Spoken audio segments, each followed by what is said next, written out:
Kirkman.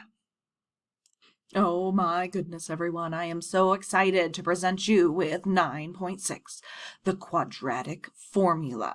This is everything that we've been waiting for, everything we've been building up to. This is the main thing that I remember from algebra, quadratic formula.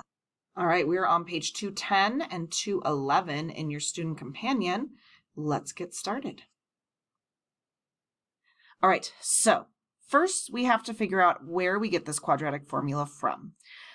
So we're actually going to be using completing the square, so it kind of ties into our last lesson, to derive this quadratic formula. We've talked about quadratic equations. We've talked about quadratic functions. This is the quadratic equation. And what's really nice about the quadratic equation is that, the quadratic formula is that it will cover any quadratic equation you have, factorable or not. This is the way to go. So this beginning part here, I'm not going to go too deep into it. It's really just showing you how do I take something in standard form and turn it into this so-called quadratic formula.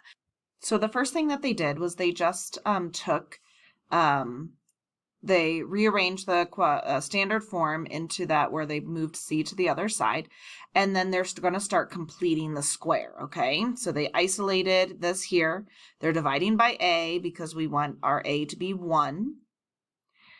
And then they start multiplying throughout, and basically we're going to end up with this equation here. Like I said, I'm not really going to go into it too much because it doesn't really matter. You can go through, you can pause the video and look at what they did, but basically they took standard form, completed the square, solved for x, and they got this right here. And this guy, this is the most important one right here.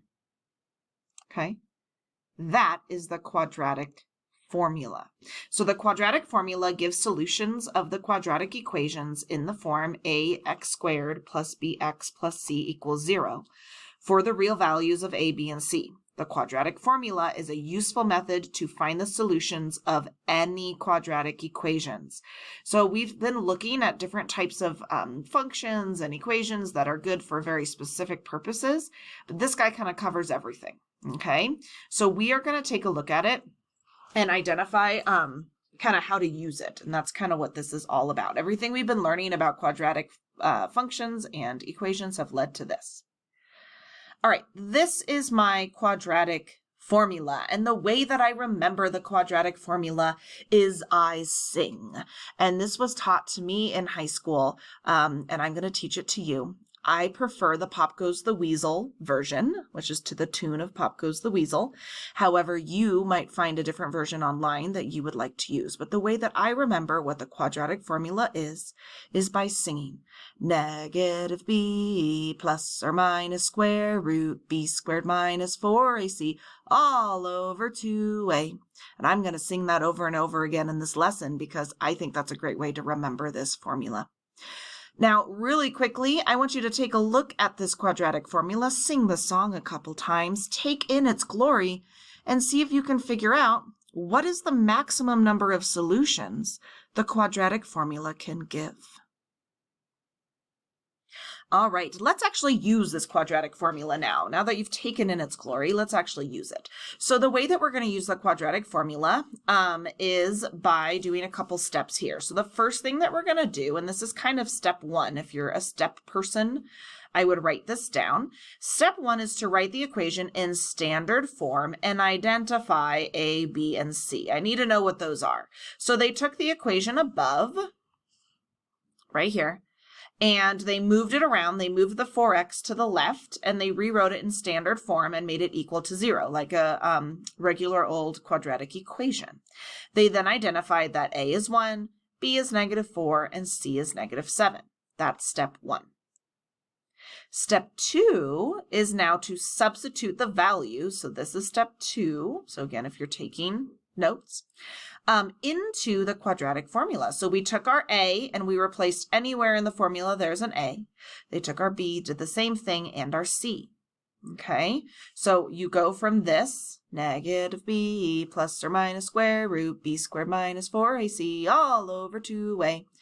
and we put it into this format. We replaced all the letters with the actual numbers for this specific equation.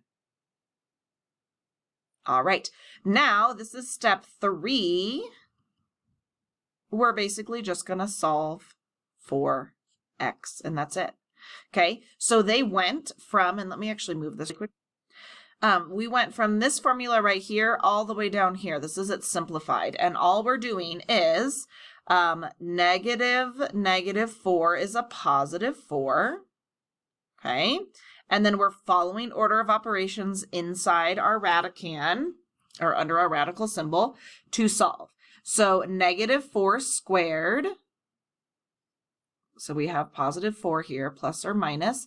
Negative 4 squared is 16, minus 4 times 1 is 4, times negative 7, so we're actually going to plus, so this is 4, negative 7. So we're actually going to add 28. Okay, and then we're going to divide all of this by 2 times 1, which is 2. So then they went in and they simplified this part of the radicand, and they got 44. So that's how we go from here to here. Okay, once you solve this by using a calculator, we know that this is plus the square root of 44 and minus the square root of 44. And if I solve this, I get about 5.32 and about negative 1.32. And those are my solutions. And that's it. 3 steps. Rewrite and find A, B, and C. Step 2 was to substitute, and step 3 is then to solve for x.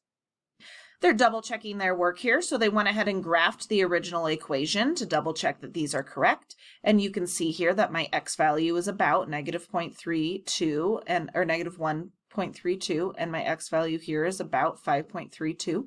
So we know we are correct. All right, let's do it again. Here are our steps. So first thing I'm going to do is rewrite it in standard form and identify A, B, and C. So I'm going to go ahead and subtract x squared from both sides to get negative x squared minus 4x plus 21. I flip-flopped these guys, equals 0. That is step 1, but I still need to find A, B, and C. My A value is negative 1. My B value is negative 4, and my C value is 21. Now I'm going to substitute into my equation. So negative B plus or minus square root B squared minus 4AC all over 2 times A.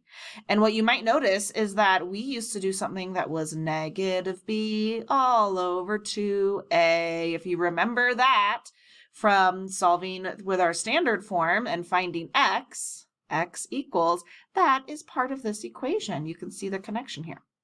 Okay, once I do all of this, I substituted my values, and now I just need to solve. So I'm going to do that really quickly, and then I'll show you what I did so I can save some time.